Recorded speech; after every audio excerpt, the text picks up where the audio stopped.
হালদের এই রান্নাটা আমার ভীষণ ভালো লাগে। আমার বরের ঠাকুমা হলো একদম খাস বাঙাল। রান্না নিয়ে ঘটি বাঙালের যুদ্ধ যেমন লেগে থাকে, সেরকম আমাদের বাড়িতেও লেগে থাকে। ঘটি বাঙালের যুদ্ধ লেগে থাকুক, আমরা বরং রান্নাটা শিখে নিই। লাউ শাকটাকে ভালো করে সেদ্ধ করে নিয়েছি, তারপর শুকনো খোলায় রসুন আর পেঁয়াজ ভালো করে ভেজে নেব। টেস্ট অনুযায়ী লঙ্কা দিয়ে দেব, সেই লঙ্কাও শুকনো খোলায় ভেজে নেব।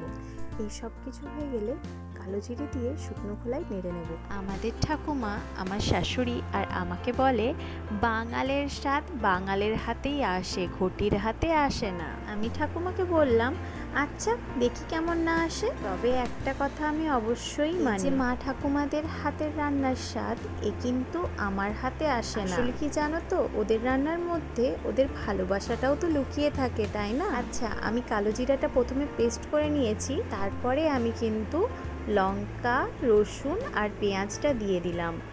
এগুলো পেস্ট হয়ে গেলে এরপর সেদ্ধ লাউ পাতাটাও দিয়ে দেব, তারপর ভালো করে পেস্ট করে নেব। আচ্ছা বলে রাখি, এটা নিরামিষও কিন্তু খুব খুব খুব ভালো হয়।